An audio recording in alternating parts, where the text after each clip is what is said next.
By 1218, two great empires were set for a showdown. One was Genghis Khan's Mongol Empire, which had conquered much of Central Asia and northern China. The other was the kingdom of the Khwarezm, the most powerful empire in the Muslim world.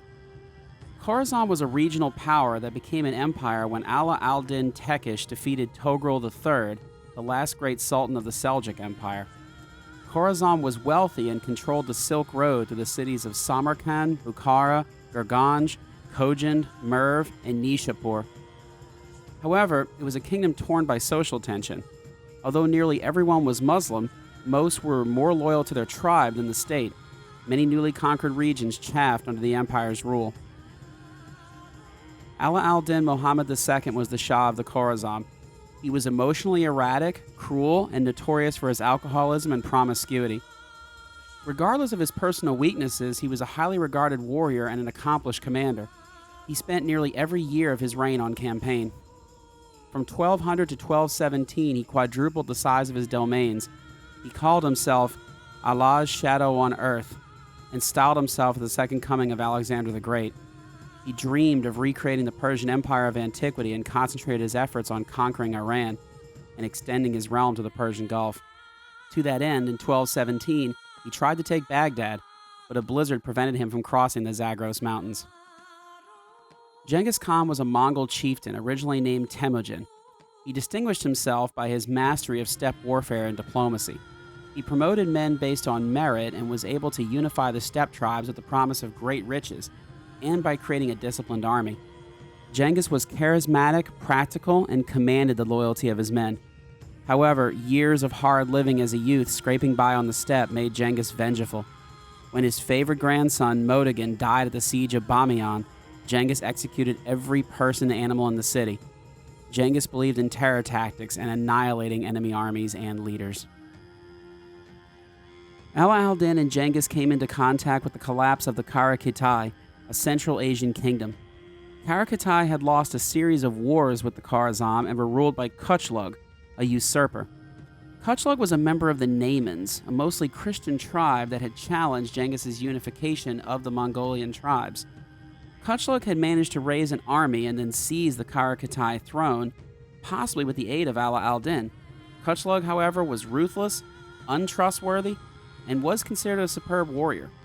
When he challenged Ala al-Din to personal combat, the Shah declined. However, Kuchlug did not like Muslims, who made up most of his subjects and wanted them to convert to Buddhism or Christianity. When he levied heavy taxes, many of the Muslim cities rebelled. Kuchlug responded with reprisals.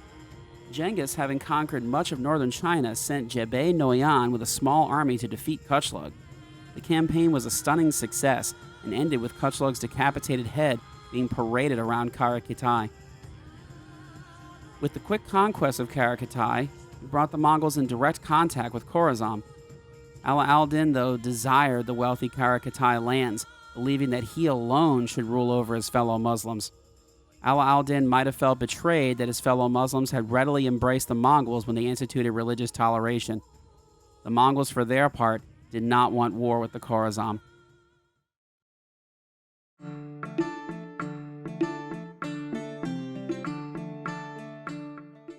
Genghis wanted a healthy trade relationship with Khwarezm, in particular to secure clothing and grain while he fought the Jin dynasty in China.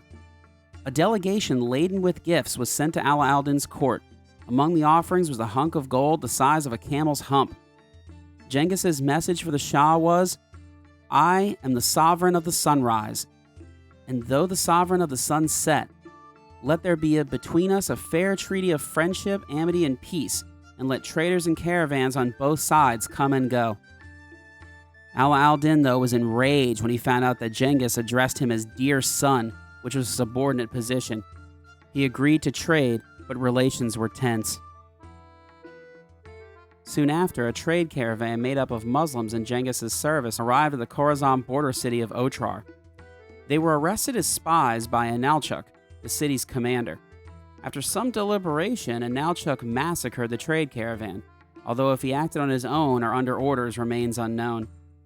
In addition, part of the Mongol army had encountered and fought Ala al-Din at the Irtysh River, which was north of Khwarezm.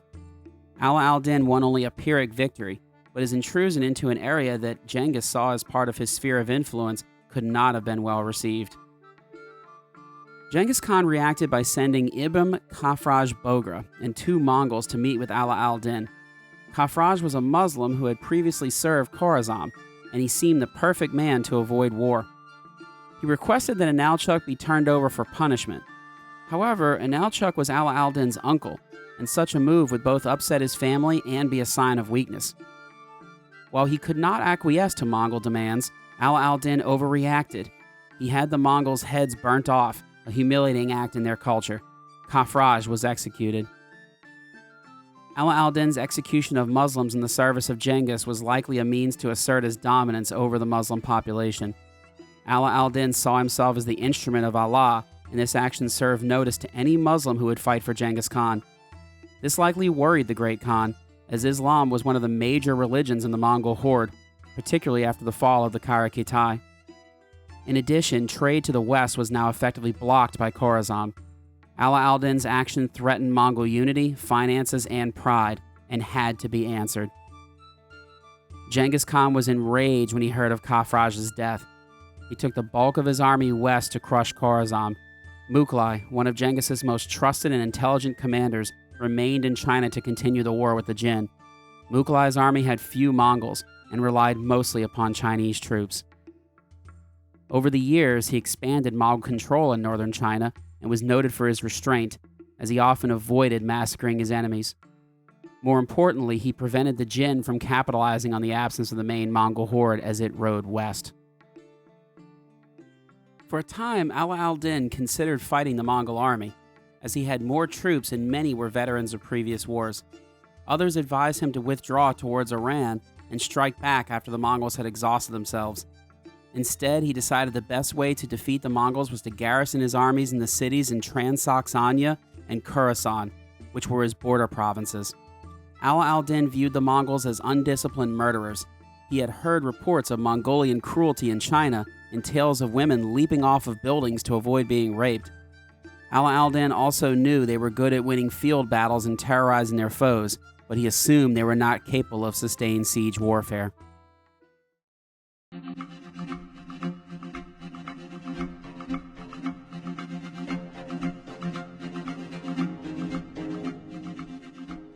The Mongol army of 1219 was a fearsome machine. In general, Genghis and his lieutenants had taken an already capable military machine and improved on its weaknesses. Steppe hordes of generations past were undisciplined and had a hard time capturing cities and were weakened by intertribal bickering. In contrast with steppe hordes of the past, Mongol armies were disciplined and well organized. Genghis Khan improved siege tactics and used Chinese engineers to capture cities. By 1219, the Mongols were adept at taking cities. In addition, the Mongols had a first-rate communication service that allowed for information and orders to be conveyed faster than any other army up to that time. Lastly, Mongol armies were expected to pursue their enemies until they were destroyed rather than waste time looting enemy camps. The feigned retreat was used to destroy armies foolish enough to give chase. Arrow fire was delivered in massive volumes and was the main weapon, as Mongols were not particularly great in close combat. By 1219, the Mongol horde was the most powerful military force in the world. The Khwarezm military was experienced and capable, but not as proficient as the Mongols. Khwarezm relied on heavy cavalry with infantry as support. The Kuman Kipchaks, a nomadic confederation, lent many warriors to the Shah's army. A militia system was in place to ensure every city had a garrison. Khwarezm was one of the last empires outside of India to use war elephants on a large scale. The major weakness in the army was its various factions. Ala al-Din's mother, Turkin Khatun, was known for being strong-willed and independent. She often defied her son's orders and was allied with many of the Turkish troops, who were recognized as the best warriors in the army. If Khwarezm had any chance of survival, it would be due to inspired leadership, and the army contained a variety of talented and hard-fighting commanders, such as Temur Malik and Inalchuq. Jalal ad-Din Mingburnu, one of Ala al-Din's sons, was brave, charismatic, and a good commander. Jalal ad-Din advised his father to mass his army on the border and fight the Mongols head-on. Instead, Ala al-Din fled to Balkh in the south, and there seems to have been no overall commander in Transoxania. when the Mongol horde appeared. Each city would fight a separate war. Many cities had only recently been conquered by Ala al-Din, so their defenses were poor and their people not as willing to fight. After a great march across Central Asia, the Mongols emerged on the border. Otrar fell after a 5-month siege. Some of the men resisted from a citadel for another month, but that too was captured after a ferocious fight, in which the defenders took to the roof and threw bricks at the Mongols. Inalchuq was brought before Genghis, who watched as molten silver was poured into his eyes and ears. The survivors of Otrar were enslaved and the city was destroyed. It has remained uninhabited since 1220. During the siege of Otrar, Genghis Khan divided his army. He sent his oldest son Jochi to clean out the Sar Darya River. The other two sons, Chagatai and Ogedei, were to oversee the siege of Otrar. Genghis and his youngest son Toliu would move on Bukhara and Samarkand, crossing the Kizilkum Desert in February 1220. In striking fast from so many directions, the Mongols took the Khwarezm garrisons by surprise, particularly since the Kizilkum Desert was considered impassable by any large army. The standing orders were that cities and towns that resisted would be razed. Those who surrendered would be spared. Bukhara, home to one of the grandest libraries in the world, resisted and was sacked. Most of its population was enslaved or forced into the army. Genghis told the city's elite, "I am the scourge of God. If you had not committed great sins, God would not have sent a punishment like me." Genghis, reinforced by Chagatai and Ogedei, moved to Samarkand, the greatest city in Khwarezm. When much of the city's garrison defected to the Mongols, Genghis Khan had them massacred, believing that men who were not loyal to their empire could never be trusted. In reaction, Ala al-Din fled west towards the Caspian Sea. Genghis sent an army led by Jabay and Subadai, his two greatest commanders, to pursue the Shah. The pair, though, did not catch him, and Ala al-Din died of an unknown illness on a small island in the Bay of Ashtrabad, spending his last days in despair. As he wasted away, he told his heir, Jalal ad-Din, "Endeavor to take me to Gurganj, for from thence was the commencement of our dominion." Meanwhile, Jabay and Subadai did capture most of the royal family at Manzadaran. Genghis had the men of the family executed and the women distributed as sex slaves and captives. Turkin Khatun was sent to Mongolia to spend the rest of her life as a prisoner. The great city of Gurganj was the next target of Genghis's fury. It was a major trading center supported by a network of canals and irrigation, which drew from the Amu Darya River. From 1077 to 1212, Gurganj was the capital of the Khwarezm.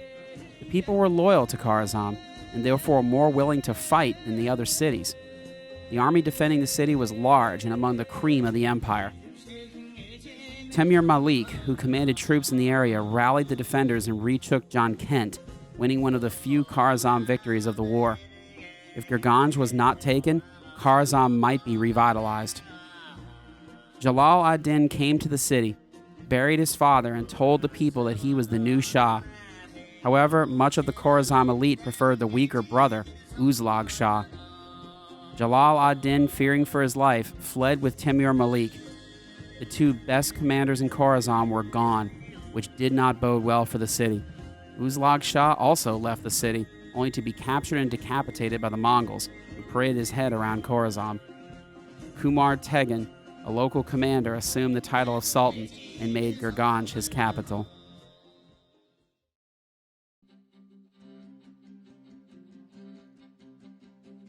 Genghis sent his sons Ogedei and Chagatai to attack the city. They would be joined by Jochi, who would come from the north. In total, some 50,000 men would be committed to Gurganj. Jochi was Genghis's oldest son and considered a good commander. He was also a renowned hunter and fathered many children. However, he did not approve of his father's liberal use of terror tactics. When he captured the Merkit chieftain Kolkatan Mergan, he was impressed by his skill as an archer. Jochi asked his father if Kolkatan Mergan could join his retinue. In response, Genghis said, "For an enemy of the state, there is no better place than the grave." More importantly, there were persistent rumors that Jochi was not a true-born son, but a product of rape. Genghis accepted Jochi as his own, although Jochi's name meant guest. Jochi's possible Merkit parentage and his attempt to show clemency towards some captured Merkits likely added to the suspicion that he was not a true Mongol. Chagatai was Genghis' second son. He was stern, rigid, and was noted for his hatred of Muslims. He often accused Jochi of being a bastard, possibly to ensure that he became Genghis' heir. Ogadai was the third son and a study in contradictions. Although charismatic and charming, he could on occasion be blunt and insulting. He was a heavy drinker, and while mostly affable, his anger was legendary. He was apparently Genghis' favorite son and considered the most intelligent of the brothers. He was among the first to favor world conquest. It is not clear if Genghis' succession had been decided before the siege of Gurganj. If it was, and Ogadai was chosen, then both Ogadai and Chagatai might have chafed under Jochi being in command. If it was unsettled, then both brothers may have sought to undermine Jochi to secure the throne. Either way, the Mongol command situation was a nightmare and represents a rare mistake by Genghis Khan, who was usually excellent at managing personnel and avoiding these bitter quarrels. Not joining the three brothers at Gurganj was the youngest son Toliu. Like Ogadai, he too was an alcoholic, and the two often drank together. He was considered bloodthirsty even by the standards of the Mongol horde. In January 1221, Genghis sent Toliu to take Merv with a mix of Mongols and Turks. Merv was a great cultural center. Its library was among the most extensive in the world, and its cultural and scientific achievements were exemplified in the great Omar Khayyam. The city resisted for a few days, but the garrison commander, Mujir al-Mulik, negotiated surrender terms. The city had ballooned with refugees, and he wanted to save their lives. Toliu agreed, but once he had Merv, he executed all but a few thousand children and artisans. While numbers are uncertain, Toliu's men killed anywhere from 500,000 to 1.3 million people, making it possibly the single worst massacre in history. The city never recovered, and by as late as 1789, it no longer existed. Toliu then took Nishapur in April 1221. Toliu's brother-in-law Tokachar had been killed in an earlier attempt to take the city, so Toliu responded by having everything in Nishapur killed, even the cats and dogs. The city was then leveled. While Toliu took both cities in 3 months, Jochi, Chagatai, and Ogadai were stuck in front of Gurganj. Chagatai, who arrived first, staged a feigned retreat. The Khwarezm soldiers followed, only for the Mongols to turn and cut them down, with a few Mongols chasing their enemies right into Gurganj. Chagatai also paraded his army before Gurganj to overawe the inhabitants. After fruitless negotiation and the arrival of Jochi's forces, the siege commenced. Jochi was promised the city as his prize, and he tried to capture it without too much bloodshed. Losses among the Mongol forces had piled up from the previous sieges, and being far from their home base, they could not get regular replacements. The Mongols were so strapped for manpower that many Khwarezm defectors were being subsumed into the army. Much of the army were also hashar, which were prisoners forced into military service. After another round of negotiations failed, the hashar began working, filling in the ditches that surrounded the city and undermining the walls. While the hashar fought and died, the Chinese set up catapults. The area lacked rocks, and the Mongols resorted to cutting down mulberry trees and hurtling them at the defenders. At some point, Kumar Tegan deserted Gurganj. The city, though, refused to surrender. Pots filled with petroleum were hurled at Gurganj to light it on fire. The fire attack stopped, likely because Jochi did not want his prize to be spoiled. The Mongols tried to dam the Amu Darya River by seizing the bridge that connected both sides.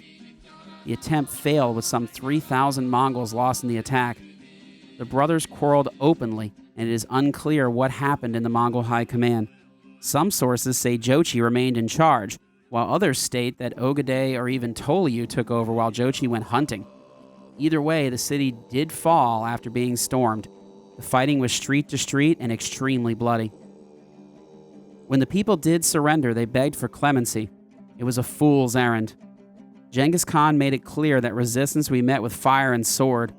The children were enslaved, the artisans were drafted into the army, and the rest were slaughtered. The women were raped and enslaved. The rest were deemed undesirable and forced to beat each other to death. The survivors were then massacred at the close of the day. Gurganj was devastated. Its dams burst to flood the city. Writing years later, Atta Malik Juviani lamented that the region, once renowned for its warriors and banquets, was now the abode of the jackal and the haunt of the owl and kite. Jochi turned north after the fall of Gurganj, hunting and battling the Kuman Kipchak. He drifted away from his father's orbit, likely upset that he was not Genghis's heir, that honor going to Abode. He was also possibly appalled at the violence of the conquest of the Khwarezm. One account has him falling in love with the lands of the Kuman Kipchak and even plotting to rebel against his father. Most accounts have him dying of illness in 1225, although it is possible that he was poisoned to end his claim on the throne. His son Batu converted to Islam and founded the Golden Horde, which was a major Asian power for centuries. Jochi's remains were supposedly placed in a mausoleum which still stands today. To the south, Jalal ad-Din managed to defeat a Mongol force at Parwan, and Genghis called in forces from Gurganj to deal with him. Jalal ad-Din was smashed along the Indus River. Jalal ad-Din escaped, hurtling himself into the river. As his archers fired on Jalal ad-Din, Genghis ordered them to stop, declaring, "This is the kind of son every father dreams of." Jalal ad-Din made it to the other side, his sword still in his hand. He would spend the next 10 years trying to reestablish his father's empire. Despite some victories, his army was destroyed by the Mongols in 1231. He fled to the Maya Farakin Mountains and was murdered by a Kurd, likely hired by the Seljuks, who were old foes of the Khwarezm. With him, the dynasty ended, and not long after the last remnants of his father's empire were brought to heel. With the quick destruction of Khwarezm, Genghis Khan was seen as a demigod. Before 1218, he was merely a successful steppe commander. There had been many before him. However, his armies had spread far, earning him the title World Conqueror. The Mongols began to see themselves as destined to rule a unified empire stretching across Eurasia. Abode would oversee an empire vaster than his father's realm. In time, Mongol armies would roam as far west as Hungary and as far east as Japan. They would ravage much of the Muslim world, culminating in the destruction of Baghdad and the House of Wisdom, the greatest library in the world. The Mongols renamed the city of Gurganj. They changed it to Urgench. The city returned to its commercial prominence, and by the 1300s it was bigger than it was before the Mongol siege. In 1330, Ibn Battuta described it as the largest, greatest, most beautiful, and most important city of the Turks. It has fine bazaars and broad streets, a great number of buildings, and an abundance of commodities. It shakes under the weight of its population by reason of their multitude, and is agitated by them in a manner resembling the waves of the sea. In addition to its wealth, the city was a noted center of Islamic learning and worship.